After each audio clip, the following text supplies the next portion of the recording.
Ini Allah katakan dalam surah Al-Hijr ayat 99 itu. Wa'bud rabbaka hatta ya'tiyakal yaqin. Sembahlah Rabbmu sehingga betul-betul terbit di dalam hatimu itu adalah suatu keyakinan.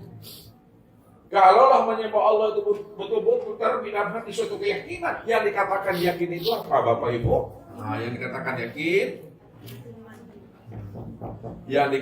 yakin, itu adalah al-imanu kullu. Adalah iman yang sempurna. Iman yang sempurna itu adalah antu'minu bi ru'yatil. Iman yang sempurna itu di mana kamu menyaksikan Allah yang sudah sempurna nyata wujudnya pada dirimu. Itu maknanya wa'bud rabbaka hatta ya'tiyakal yaqin. Sembahlah Allah Rabbmu yang telah wujud dan nyata pada dirimu. Jadi sholat yang tidak menyaksikan Tuhan batal. Sholat tidak menyaksikan Tuhan, sholat tidak melihat Tuhan adalah batal. Apa sebabnya batal? Karena dia menghayal, karena dia berimajinasi. Padahal Allah itu nyata, padahal Allah itu wujud. Kalau Allah itu nyata dan Allah itu wujud, untuk apa dibayang-bayangkan juga lagi? Untuk apa dikhayal-khayalkan juga lagi? Untuk apa diimajinasikan lagi? Segala yang wujud, segala yang nyata. Itulah nyatanya Tuhan itu. Jangan Bapak Ibu pikir-pikirkan pula ini tulisan ini. Apakah huruf alif lam lam ha ini Allah? Apakah tulisan Allah itu Allah? Kalaulah tulisan Allah, huruf Allah, lafaz Allah itu yang kita katakan Allah, lalu kita tanamkan ke dalam pikiran, kita hunjamkan dalam hati, berarti kita telah menjadikan asma Allah itu menjadi berhala dalam hati dan pikiran kita. Makanya jangan sampai Bapak Ibu menyembah tulisan Allah. Ini yang diingatkan Tuhan tuh. Wa minan nasi may ya'budullaha ala harfin. Ada sebahagian daripada hamba-Ku. Dia mengaku menyembah Aku, dia mengaku mengingat Aku. Tapi yang disembah dan diingatnya bukan Aku, yang disembah dan diingatnya itu adalah asma Allah, lafaz Allah, tulisan Allah, bukan Aku. Ini yang mesti paham. Makanya setiap nama itu ada orangnya, yang mesti pahami. Setiap perbuatan pasti ada yang berbuat. Oleh karena itu nama dengan dirinya, diri dengan namanya, nggak pernah berpisah cerai. Sama dengan cabai dengan pedasnya, sama dengan garam dengan asinnya, sama dengan gula dengan manisnya, nggak pernah berpisah cerai. Sebut namanya, tapi kita tahu orangnya. 7 orangnya, tapi sebutlah namanya itu. Disebut mic, ini orangnya. Sebut spidol, ini orangnya. Sebut papan tulis, ini orangnya. Sebut tangan, ini orangnya. Sebut kopiah, ini orangnya. Disebut Allah yang mau orangnya.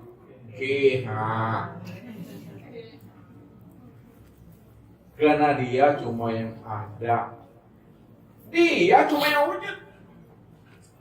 Kalau dia yang ada, dia wujud. Maka segala yang wujud, segala yang ada, itulah nyatanya dirinya.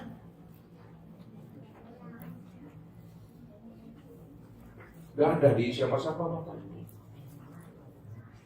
Makanya orang-orang kasar, orang-orang arif bilang, menghantarkan bagaimana rohani kita itu betul-betul tajam memandang Allah itu zahir dan batin. Sehingga tak terpandang yang lain lagi.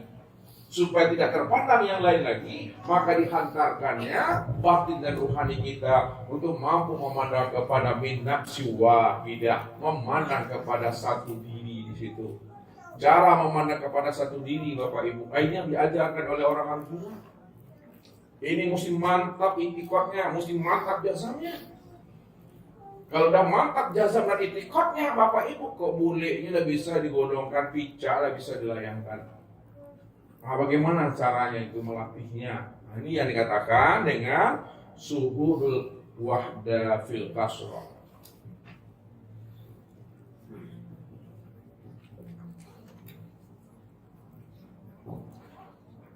Kemudian suhudul kasrah fil wahda. Dan yang ketiga, syuhudul wahdah fil wahdah. Ya. Ini dari ujung-ujung kaji Bapak Ibu. Syuhudul wahdah fil kasrah, pandang yang satu pada yang banyak. Yang satu itu siapa? Allah. Yang satu itu Allah, makanya Allah itu ahad. Sedangkan yang banyak itu adalah alam atau sesuatu. Maksudnya pandang Allah pada segala alam. Apa maknanya pandang Allah pada sekalian alam? Bahwa Allah itulah yang wujud, Allah itulah yang nyata pada sekalian alam. Allah itulah yang wujud, Allah itu yang nyata pada segala sesuatu. Nah, itu yang dikatakan syuhudul wahdah fil kasrah. Karena Allah yang ahad, Allah yang esa, Allah yang tunggal. Kalau Allah itu ahad, esa, dan tunggal, maka Allah itulah yang wujud dan yang nyata pada segala sesuatu.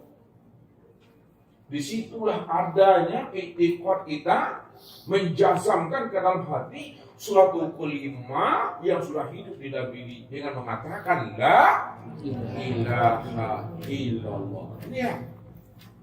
Makanya ini disebut kalimat apa namanya kalimat? Kalimat tauhid. Kalimat tauhid itu maknanya tidak ada lagi yang terpandang yang tertilik pada diri di luar diri. Pada saat memandang, pada saat mendengar, pada saat berkata, bergerakkan dia, melainkan yang terpandang pada diri di luar diri. Pada saat memandang dan mendengar, berkata, bergerakkan dia hanya Allah. Itulah maknanya la ilaha illallah. Tidak ada yang wujud, tidak ada yang nyata, tidak ada yang mendengar, berkata, mengetahui, berkuasa, berkehendak dan hidup, melainkan yang wujud dan yang nyata.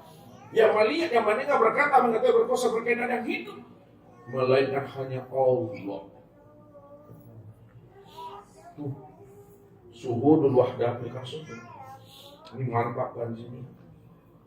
Yang kedua, syuhudul kasrah fil wahdah. Pandang yang banyak pada yang satu. Maksudnya pandang yang banyak pada yang satu, bahwa segala sesuatu alam ini, segala yang wujud ini dalam bentuk rupa yang berbeda, wujud yang lain, yang berbagai-bagai, itulah nyatanya Allah. Kullu syai'in halikun illa wajhahu. Tiap segala sesuatu, enggak pernah ada yang ada, hanya Allah. Kalau Allah cuma yang ada, maka segala yang ada, segala sesuatu, itulah nyatanya aku, Allah. Digunakan dengan bahasa kias, bahasa bersayap, yang menjadikan sesuatu itu yang jadi sesuatu rupanya. Yang menjadikan alam itu rupanya jadi alam. Kalau yang menjadikan alam itu yang menjadi alam, yang menjadikan sesuatu itu jadi sesuatu, maka segala alam, segala sesuatu, itulah yang sebenar-benarnya diri yang satu itu yang ahad itu yang diri Allah itu. Situ letaknya dia meliputi segala yang wujud dan segala yang nyata dalam bentuk rupa berbeda, wujud yang lain. Yang terakhir, syuhudul wahdah fil wahdah. Pandang yang satu pada yang satu. Maknanya pandang Allah, maka yang terlihat juga wujud Allah. Wujud Allah. Itu maksudnya. Itu dikatakan min nafsi wahidah. Itu yang disebut namanya pandangan yang suhud. Pandangan yang suhud itu Bapak Ibu adalah pandangan yang wahdatul wujud. Pandangan wahdatul wujud itu pandangan hanya dia semata-mata yang ada. Bukan dua wujud menjadi satu wujud. Bukan satu wujud menjadi dua wujud. Dari sejak sononya satu juga wujudnya, tidak pernah dua. Sebutannya dua, penyampaian dua, cara menghantarkannya dua. Namun yang diungkapkan, yang dihantarkan, yang disebutkan pada hakikatnya itu adalah diri yang satu dua. Kalau nggak disebutkan dengan kata-kata Bapak Ibu, mana Bapak Ibu bisa pada mengerti? Nih, buat contohnya nih. Ini apa namanya nih Bu? Isu ya. Ini kita anggap diri yang ahad, diri yang esa, diri yang tunggal. Hanya dia semata-mata yang ada, hanya dia semata-mata yang wujud. Ya. Sekarang kan dia nggak bisa dikenal tuh, nggak bisa disebut, hanya dia sendiri tuh, kosong aja dia. Ya, makanya diri ahad itu, diri yang kosong tuh, hanya dia itu nggak bisa disebut ya. Bagaimana menyebutnya? Hanya cuma dia cuma yang ada. Lalu supaya dia bisa disebut, bisa dikenal, bisa diceritakan, lihat nih. Ya, disobek dia. Ini dah terbagi dua dia tuh Bapak Ibu. Ya, samakah sobekan ini dengan samakah kata sobek ini dengan yang disobek ini? Sama. Kalau sama, jadi yang sobekan ini apa namanya bagian ini? Bahagian daripada ini. Maka yang ini disebut namanya zat, ini yang disebut namanya sifat. Ya. Nyatanya zat karena sifat, zahirnya sifat itu karena zat. Sebutannya dua, satu zat, satu sifat, namun hakikatnya satu. Kalau hakikatnya satu, lalu mana yang katakan sifat, yang disebut sifat? Sifat itu adalah zat yang disifati. Kalaulah sifat itu adalah zat yang disifati, pastikan dalam hati ini sifat itu yang sebenar-benarnya satu juga orangnya, bukan dua. Bukan satu menjadi dua, bukan dua jadi satu. Bukan begitu memahami wadah wujud tuh, bukan seperti itu Bapak Ibu. Dari sejak dahulunya, dari sejak sonyonya, dari sejak mula jadinya memang satu dia. Dia batin, bagaimana batin ini bisa dikenal? Maka dia menamai dirinya dengan zohir. Padahal yang zohir itulah sebenarnya diri yang batin itu. Untuk melihat diri yang batin, lihatlah kepada yang zohir. Yang zohir ini kenyataan yang batin. Kalaulah yang zohir itu kenyataan yang batin, maka yang zohir inilah sebenar-benarnya diri yang batin itu. Yang Bapak Ibu lihat itu diri yang zohir atau diri yang batin? Diri yang batin yang Bapak Ibu lihat. Karena dia sudah nyata. Makanya yang nyatanya, yang zohir, yang nyata atau yang batin itu? Yang batin itu yang sebenarnya nyata. Jadi jangan dikatakan Allah itu batin juga lagi. Karena dia sudah nyata. Yang nyata itu yang batin itu. Kalau dia tidak ingin dikenal, maka dia menamai dirinya dengan batin. Kalau dia ingin dikenal, maka dia menamai dirinya dengan zahir. Dua ada orang itu? Satu tuh. Apanya dua?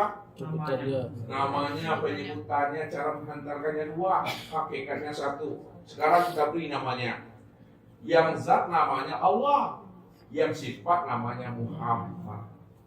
Nyatanya Muhammad, ya. Nyatanya Muhammad karena Allah, zahirnya Allah itu karena Muhammad. Kalau Bapak Ibu ingin melihat Allah, lihatlah kepada Muhammad. Kenapa untuk melihat Allah lihat kepada Muhammad? Karena Muhammad ini kenyataan Allah. Pastikan mati. Kalaulah Muhammad itu kenyataan Allah, maka Muhammad itu sebenar-benarnya Allah. Itu maksudnya Muhammad ini yang mensifati Allah. Kalaulah Muhammad ini mensifati Allah, maka Muhammad itu yang sebenarnya Allah itu. Engkau itu aku itu engkau. Itulah maknanya ahad tuh. Muhammad, engkau aku itu engkau. Engkau tak ada, aku yang Muhammad tuh. Karena Muhammad itu wujud aku dan aku batinmu. Muhammad itu zahirku, aku batinnya. Bukan Nabi Muhammad, Bapak Ibu salah pula nanti Maria. Amanah yang Muhammad itu sudah nyata, yang disebut namanya dengan insan. Insan itu yang Muhammad itu yang nyatanya Allah. Tiga nama itu, tiga sebutannya orangnya, satu juga tuh. Ya. Allah itu namaku, Muhammad itu nama wujudku, insan itu nama rahasia aku juga yang menanggungnya tuh. Gak ada siapa-siapa. Nah, satu juga Bapak Ibu. Ya. Itu maksudnya. Nah, kurang